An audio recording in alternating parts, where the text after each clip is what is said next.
Hello hello welcome to Tiljas world.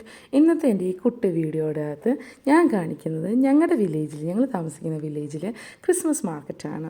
അതിനോടൊപ്പം ഞങ്ങളുടെ കൂട്ടത്തിൽ ഞങ്ങളുടെ ബേസിലും ജാസ്മിനും ഉണ്ട്. ഞങ്ങളെല്ലാവരും കൂടിയാണ് ഇന്ന് പോകുന്നത്. ഇന്ന് ഒരു എന്താ പറയുക പരിപാടിയുണ്ട്. അതായത് പള്ളിയുടെ ഒരു സ്റ്റോളുണ്ട്. ഈ കാണുന്നത് പള്ളിയുടെ സ്റ്റോളാണ്. അവിടെ 11:30 തൊട്ട് 2:30 വരെ അവൻ ഹെൽപ്പിങ്ങിന് പോയേക്കുവാണ് കേട്ടോ. അവിടെ അവരുടെ സ്റ്റോളിൽ വിൽക്കുന്നത് മെയിനായിട്ടും ചീസ് ഫോണ്ടിയും ചോക്ലേറ്റ് ഫോണ്ടിയുമാണ്. പിന്നെ കുറച്ച് ആൽക്കുലത്തെ ഐറ്റംസ് കൂടി ഉണ്ട് കേട്ടോ, അവർ തന്നെ ഉണ്ടാക്കിയതൊക്കെ ആയിട്ട്. അപ്പോൾ തീർച്ചയായും ഞങ്ങളാണ് ആദ്യം ചെന്ന് അവരുടെ സ്റ്റോളിൽ നിന്ന് ഒരു ഫോണ്ടിയോ 2 ഫോണ്ടി ചീസ് ഫോണ്ടിയോ മേടിച്ചു, പിന്നെ ഒരു ചോക്ലേറ്റ് ഫോണ്ടിയോ മേടിച്ചു. അപ്പോൾ അത് കഴിഞ്ഞപ്പോഴേക്കും ഈത്തൻ തന്നെ അവരുടെ ഈ ലക്കി എന്താ പറയുക വീൽ ഞങ്ങളെ കാണിച്ചു തന്നു. പള്ളിയുടെ ആയതുകൊണ്ട് തന്നെ ഓരോ വിശുദ്ധന്മാരെയും വിശുദ്ധകളെയും ഇതിൻ്റെ അകത്ത് കാണാം. അപ്പോൾ ആദ്യം തന്നെ ബേസിലങ്കിൾ സ്റ്റാർട്ട് ചെയ്തു. ഈത്തൻ്റെ സന്തോഷത്തിന് വേണ്ടി ബേസിലങ്കിളാണ് സ്റ്റാർട്ട് ചെയ്തത്. പക്ഷെ ഒന്നും കിട്ടിയില്ല. കണ്ടോ, കറങ്ങി വരുമ്പോഴേക്കും ഒന്നും കിട്ടിയില്ല. അത് ഭയങ്കര അൺഫോർച്ചുനേറ്റ് ആയിപ്പോയി. അത് കഴിഞ്ഞപ്പോഴേക്കും പിന്നെ ഞാൻ ഒന്ന് കറക്കി നോക്കി. സാധാരണ ഒരു മുട്ടായ പോലും ജയിക്കാത്ത എനിക്ക് കിട്ടിയത്, ഞാൻ ജയിച്ചത് ഒരു ചോക്ലേറ്റ് ഫോണ്ടിയോ ആണ്. അതിൻ്റെ ഒരു സന്തോഷം ആ മുഖത്ത് ഇപ്പം കാണാട്ടോ.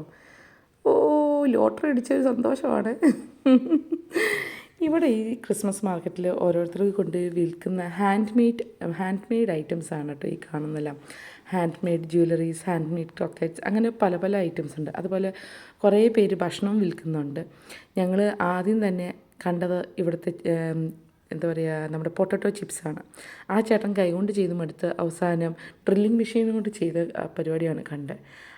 അതിൻ്റെ അടുത്തുള്ള ഒരു സ്റ്റോളിൽ നിന്ന് ബ്രസീലിയൻ ഹോട്ട് ഡോഗ് മേടിച്ച് കഴിച്ചു. അത് കഴിക്കാൻ നല്ല ടേസ്റ്റൊക്കെ ഉണ്ടെങ്കിലും അത് കഴിക്കുക എന്ന് പറയുന്നത് വലിയ ടാസ്ക്കായിരുന്നു. അപ്പോഴാണ് ബേസിൽ അവിടെ നിന്ന് വേറെ എന്തൊക്കെയോ സാധനങ്ങൾ മേടിച്ചുകൊണ്ട് വന്നു. അപ്പം ഞങ്ങളെല്ലാവരും കൂടി കൈയിട്ട് വാരി അതൊന്ന് കഴിച്ചു. പക്ഷെ നല്ലതായിരുന്നു കേട്ടോ. അവളും മേടിച്ചൊരു ഹോട്ട് ഡോഗ്.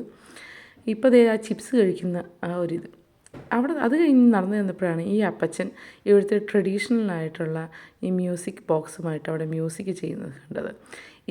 ഈ മ്യൂസിക്കോ ഈ ചേട്ടൻ്റെ മ്യൂസിക് ബോക്സിൻ്റെ പേരോ അല്ലെങ്കിൽ ഇൻസ്ട്രുമെൻറ്റിൻ്റെ പേരോ ഈ ചേട്ടൻ്റെ പേരോ നമുക്കറിയില്ല. പക്ഷെ നല്ല രസമായിരുന്നു. ഈ ചിലർ തുള്ളുന്നത് ഞങ്ങൾ തണുത്തിട്ടാട്ടോ, അല്ലാണ്ട് മ്യൂസിക്കിനകത്ത് താളം തുള്ളുന്നതല്ല. പക്ഷെ നല്ല മ്യൂസിക്കായിരുന്നു. കുറേ നേരം അവിടെ നിന്നു. ഇതെന്താ സംഭവം എന്നറിയാമോ? ഇത് കാട്ടുപന്നിയെ അത് ഞങ്ങളുടെ വില്ലേജിൽ നിന്ന് മാത്രം കൊണ്ടുവരുന്ന കാട്ടുപന്നിയാണ് അവർ വിൽക്കുന്നത്. ഞങ്ങൾക്ക് ടേസ്റ്റ് ചെയ്യാനൊക്കെ തന്നായിരുന്നു. കുഴപ്പമില്ല. അതിനൊരു മുഷ്ക് ഉണ്ട്. എൻ്റെ ഭാഷയിൽ അതിന് പറയുക ഒരു മുഷ്ക് ഉണ്ട്. കാരണം അത് ടേസ്റ്റ് ചെയ്യാൻ തന്നതായിരുന്നു. പിന്നെ ഒരു ട്രഡീഷണൽ ഡ്രിങ്കാണ് യൂറോപ്പിലെ ഗ്ലൂ വൈൻ മീൻസ് ചൂടുള്ള വൈനാണ്. അത് ക്രിസ്മസ് ടൈമിൽ മാത്രമേ കിട്ടുള്ളൂ. എന്ത് ടേസ്റ്റായിരുന്നു എന്നറിയാം ഇവിടുത്തെ. സാറാമ്മു അതിൻ്റെ ഇടയ്ക്ക് പിന്നെ ഒന്ന് പോയി കളിച്ചു. അവൾക്ക് ഇത് സെക്കൻഡ് ട്രൈ ആട്ടോ. ഫസ്റ്റ് ട്രൈയിലൊന്നും കിട്ടിയില്ല കുട്ടിക്ക്. അവൾ ഒത്തിരി പതുക്കെയാണ് എറിഞ്ഞത്. സെക്കൻഡ് ട്രൈയിലാണ് അത്യാവശ്യം എല്ലാം ഇടിച്ച് താഴ്ത്തിയിട്ടു. എന്നിട്ട് അതിന് പകരമായിട്ടൊരു മുട്ടായി ജയിച്ചു. ജയിച്ചതിൻ്റെ ക്ഷീണത്തെ മാറാനായിട്ട് അവിടെ കഥ പറയുന്ന ഒരു കൂടാരമുണ്ടായിരുന്നു. അപ്പോൾ സാറാമ്മ പോയി നല്ലൊരു കഥയും കേട്ടിങ്ങനെ ഇരുന്നു. ഞങ്ങൾ അടുത്ത സ്റ്റോളിലോട്ട് മൂവ് ചെയ്തു. നല്ലൊരു ഗുലാഷ് സൂപ്പ് മേടിച്ചു. പിന്നെ അവിടെ നല്ല അടിപൊളി, അതായത് അവിടുത്തെ തന്നെ നമ്മുടെ ഇറച്ചി വെട്ടുകാരിൽ നിന്ന് അവർ ബ്രാത്ത് വൂസ്റ്റും ഇവിടുത്തെ ട്രഡീഷണൽ ഫുഡെല്ലാം വിൽക്കുന്നുണ്ടായിരുന്നു. ഞങ്ങളൊരു കറി വൂസ്റ്റ് അങ്ങ് മേടിച്ചു. അടിപൊളിയായിരുന്നു കേട്ടോ. അതോടൊപ്പം സാറ പിന്നെ പറയേണ്ട ആവശ്യമില്ലല്ലോ, മധുരക്കരിയായത് കൊണ്ട് തന്നെ അവൾ ഒരു എന്താ പറയുക, പഞ്ഞിമിഠായി മേടിച്ച് കഴിച്ചു. അങ്ങനെ ഞങ്ങൾ വിചാരിച്ചു ഇനിയിപ്പോൾ വീട്ടിലേക്ക് പോകാം. ഞങ്ങൾക്കത് കഴിഞ്ഞിട്ട് കുറച്ചധികം പരിപാടികളുണ്ട്. ഷോപ്പിങ്ങിന് പോകണം, പിന്നെ വീട്ടിൽ പോകണം. വീടെന്ന് പറയുമ്പോൾ എൻ്റെ വീട്ടിലേക്ക് പോകണം.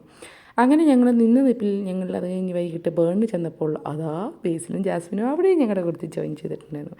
അതുകൊണ്ട് ഒരു ബ്യൂട്ടിഫുൾ ഈവനിങ് ആയിരുന്നു. നല്ല രസമായിരുന്നു. കുറേ കത്തിയൊക്കെ വെച്ച് സൊറ പറഞ്ഞ് അമ്മ കുക്കിങ്ങൊക്കെ ചെയ്ത് അമ്മയുടെ കുക്കിങ്ങും നല്ല ഭക്ഷണമൊക്കെ കഴിച്ച് ഇതിരിക്കുന്നത് കണ്ടു കഴിഞ്ഞാൽ എന്തോ പോയതുപോലെ തോന്നുമെങ്കിലും ഒന്നും പോയതല്ല കേട്ടോ. രണ്ടുപേരെയും ഞാനിട്ട് ചോദ്യം ചെയ്ത് വിസ്തരിച്ച് അവസാനം പാട്ടിലേക്ക് മാറുന്ന ഒരു സീനാണ് ഈ കാണുന്നത്. ഡാഡി ഒരു പയ്യെ പാട്ടൊക്കെ സ്റ്റാർട്ട് ചെയ്യുന്നതിൻ്റെ ഒരു ഭാഗമായിരുന്നു ഇത്. പിന്നെ വീട്ടിൽ ചെന്ന് കഴിഞ്ഞാൽ അമ്മേനെ സഹായിക്കുന്നത് സാറയുടെ ഒരു ഹോബിയാണ്. അമ്മ അതിനെല്ലാം സമ്മതിച്ച് കൊടുക്കുകയും ചെയ്യും. അതുകൊണ്ട് പിള്ളേർക്ക് ഭയങ്കര ഇഷ്ടമാണ്. കൊടിയില്ലാണ്ട് എന്താഘോഷം എന്ന് പറയണ പോലെ 3 പേരും ഒരു ഓരോ വിസ്കിയൊക്കെ അടിച്ച് പിന്നെ അമ്മ ഉണ്ടാക്കിയ fried rice, chicken, puri, bajji, ഈ യമ്മി ഫുഡായിരുന്നു കേട്ടോ. അത് കഴിഞ്ഞ് കുറച്ച് കലാപരിപാടിയിലിട്ട് കിടക്കാമെന്ന് കരുതി.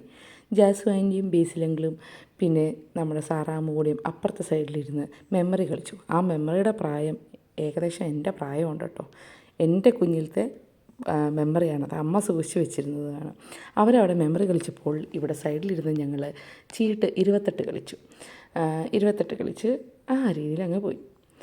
അപ്പോൾ ഇതാ കുറച്ച് ഫോട്ടോസ് ഇന്നത്തെ ഞാൻ ഷെയർ ചെയ്യാണ് കേട്ടോ. ഭയങ്കര ബ്യൂട്ടിഫുൾ ആയിട്ടുള്ള ഡേ ആയിരുന്നു. Thank God. നല്ല രസമുണ്ടായിരുന്നു. ഒരു കുട്ടി ക്രിസ്മസ് മാർക്കറ്റായിരുന്നു ഞങ്ങളുടെ വില്ലേജിൽ.